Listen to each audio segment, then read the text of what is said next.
সেজদায় আমরা যত ছোট হই এর চেয়ে ছোট আর হওয়া যায় না। সেজদায় আমরা যতটা বিনয়ী হই একটা মানুষ এর চেয়ে বিনয়ী আর হতে পারে না। এই তো নামাজ শুরু করলাম, আল্লাহু আকবার, এরপর রুকুতে জাস্ট বো ডাউন আর হেড, মাথা একটু ঝুঁকালাম, আর সেজদায় একেবারে মাথাটারে মাটিতে মিলিয়ে দিলাম। তার মানে আমি চলে গেলাম আসফালে। আসফাল মানে সবচেয়ে নিচে, আর সবচেয়ে নিচে যে আমি ঘোষণা দিলাম সুবহানা রাব্বিয়াল, মানে হে রব, আপনার প্রশংসা, আপনার পবিত্রতা, আপনি আলা। আল্লাহ, আমি আর নিজেকে এর চেয়ে তুচ্ছ করতে জানি না, এর চেয়ে ছোট আর করতে পারি না। আমি আমার নিজেকে উজাড় করে দিলাম, সবচেয়ে ছোট, তুচ্ছ, নগণ্য করে আপনার সামনে উপস্থাপন করে আমি ঘোষণা দিচ্ছি সুবহানা রাব্বিয়াল আলা। পবিত্রতা সেই রবের যিনি আলা, সর্বোচ্চ। সুবহানাল্লাহ পড়ে। তাহলে সিগনিফিকেন্সটা বুঝতে পারছেন কেন বিষ্ণু ইসলাম ইসলাম এটা পড়তেন সুবহানা রাব্বিয়াল আলা?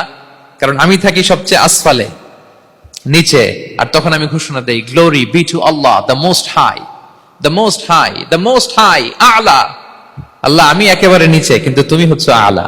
মজার ব্যাপার হচ্ছে সেজদায় আপনি যত নিচেই থাকেন না কেন, মাথা নাক নিচে করে ফিসফিস করে যাই বলেন না কেন, এটা মুহূর্তে আল্লাহর আরশে চলে যায়। আপনি নিচু হবেন কিন্তু কথা চলে যাবে আল্লাহর আরশে। এজন্য বিষ্ণু ইসলাম বলতেন মান তাওয়াদা তারাফা, যে নিচু হয় আল্লাহ তারে টেনে উপরে উঠায়। আপনি সেজদা দেওয়া মানে কি? নিচু হওয়া, ছোট হওয়া। তো বিষ্ণু ইসলাম বলেছেন বেশি বেশি সেজদা দাও, তাহলে আপনার মর্যাদা সম্মান বাড়াই দিবে কে?